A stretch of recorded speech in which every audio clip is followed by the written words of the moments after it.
हरिओम। मैं आनंद साडिल्य आप सभी का आपके अपने इस YouTube चैनल पर हार्दिक स्वागत करता हूं। दर्शकों, हार्दिक अभिनंदन करता हूं। दर्शकों, श्राद्ध पक्ष प्रारंभ हो चुका है और यह समय 16 दिन का होता है। वैसे पूर्णिमा का श्राद्ध जो होता है वह अमावस को किया जाता है।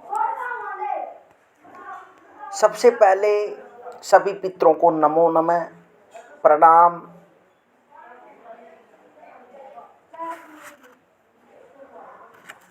तो श्राद्ध क्यों अनिवार्य है और श्राद्ध में भावना सर्वोपरि क्यों है और पितर किस प्रकार से श्रद्धा से प्रसन्न होते हैं, आज संपूर्ण जानकारी इस वीडियो में पितरों से संबंधित जानकारी जानेंगे। श्रद्धा क्या है? श्रद्धा शब्द वास्तव में श्रद्धा शब्द से बनता है। शब्द कल्प ध्रुव में श्राद्ध शब्द को नपुंसकलिंग भी माना है, किंतु चतुर्थ कांड में तीनों लिंगों में स्वीकारा है। व्याकरण शास्त्र चूड़ादिभ्य उपसंख्यानम वार्तिक सूत्र द्वारा श्रद्धा में अण प्रत्यय लगाने से सिद्ध होने वाला शब्द श्राद्ध है।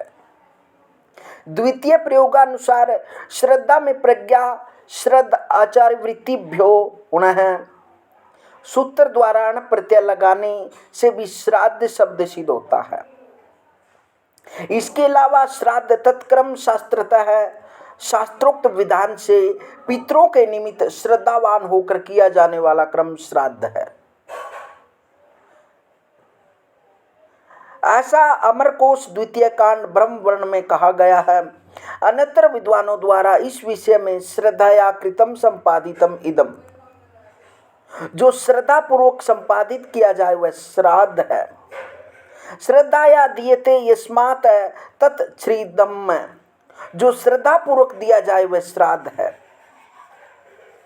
श्रद्धार्थ मीम श्राद्धम या श्रद्धया इदम श्राद्धम, अर्थात श्रद्धा का अर्थ श्राद्ध है। श्रद्धा का होना श्राद्ध में अनिवार्य है। यदि सरल शब्दों में कहे तो पितरों की संतुष्टि हेतु किए जाने वाले कर्म दान अनुष्ठान ही श्राद्ध है। परंतु ये सभी कर्म श्राद्ध कहे जाने के अधिकारी तभी होंगे जब ये श्रद्धा पूर्वक संपादित हो। परंतु इसमें भी भावना सर्वोपरि है। भावना का महत्व कर्म से अधिक है। भाव रहित पूजा व्यर्थ होती है।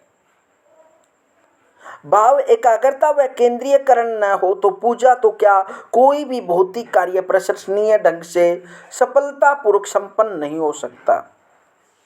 यहाँ तक कि भाव के बिना सहवास तक यांत्रिक किया बिना बनकर नीरस हो जाता है। जबकि भाव और एकाग्रता से यदि सहवास का विचार कल्पना मात्र ही किया जाए तो सहवास का कर्म न करते हुए भी आनंद की प्राप्ति होने से मनुष्य सकलित हो सकता है।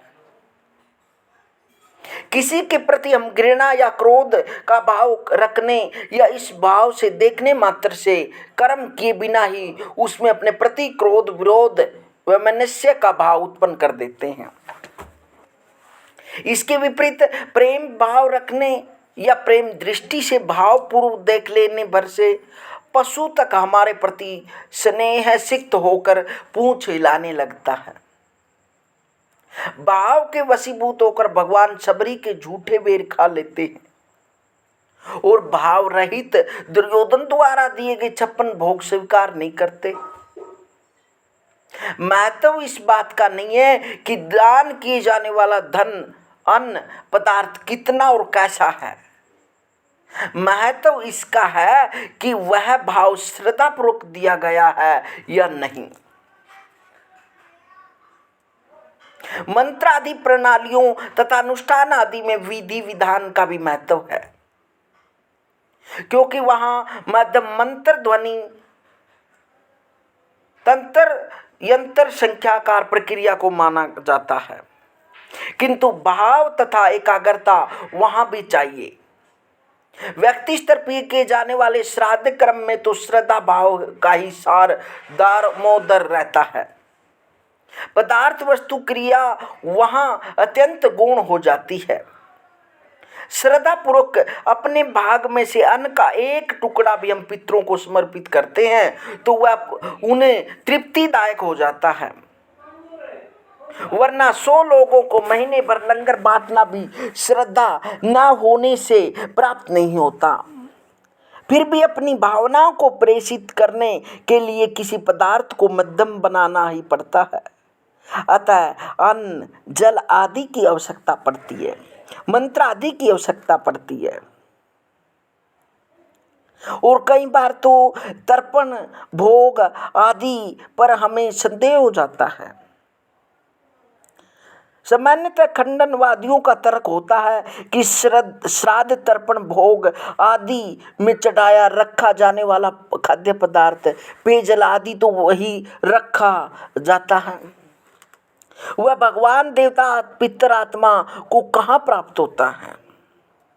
कई बार हम मन में सोच लेते हैं कि जो हमने भोग लगाया या पितरों के प्रति हमें श्राद्ध निकाला वह इसी प्रकार रखा रह जाता है तो हमारे पितर कैसे संतुष्ट हो गई। कई बार हमारे मन में यह प्रश्न रहता है। बाद में उसे कुत्ते चींटी कोई गाय आदि खा लेते हैं, अथवा जिस ब्राह्मण को आमंत्रित किया गया वह ग्रहण कर लेता है। फिर उसे पितरों देवताओं को समर्पित करने का क्या लाभ है। औचित्य सार्थकता हो सकती है, जबकि वह तो उसको प्राप्त ही नहीं हो पाता। अतः यह डकोसला मात्र है। ऐसे महानुभव का ध्यान में तितली, भंवरे, मधुमक्खी जैसे कीटों पर दिलाना चाहता हूँ। बिना फूल को कोई क्षति पहुँचाए, बिना उसका स्वरूप बिगाड़े, बिना उसका वजन, रंग, गंध, कोमलता, स्वाद, आकार, रूप प्रभावित किए ही क्या वे उससे कुछ ग्रहण करके अपना पेट नहीं भर जाते।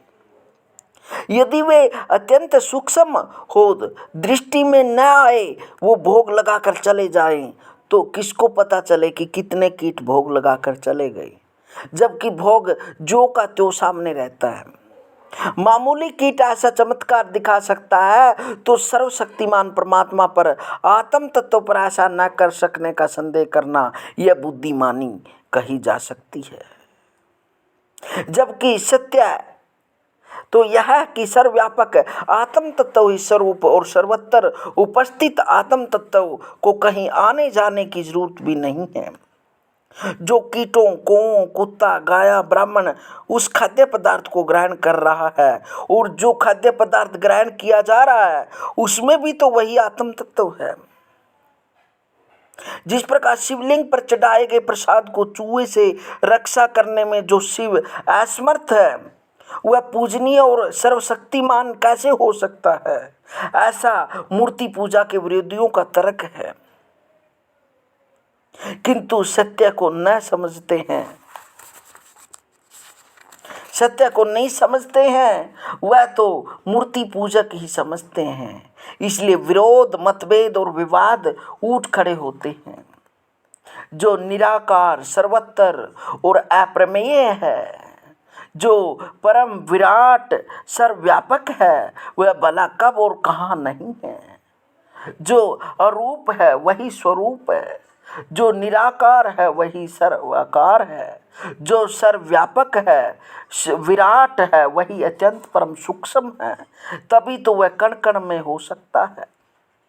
वह परम व्यापक आत्म तत्व सब देहों के भीतर भी है और बाहर भी है। चाहे वह देह किसी अणु की हो या पर्वत या ग्रह की, वही आत्म तत्व प्रसाद चढ़ाने वाले में भी है। प्रसाद में भी है, प्रसाद खाने वाले में भी है। शिवलिंग, प्रसाद और चूहा सब में वही है। फिर कौन किसकी और किससे क्यों रक्षा करेगा? रक्षा की जरूरत क्यों और किसे होगी? सर्वशक्तिमान को किससे भय है? परिपूर्ण को क्या अभाव है? रक्षा तो वो करेगा जिसके पास काम कम है, जिससे उसके भी छिन जाने का भय है। अथाय के पास क्या कमी?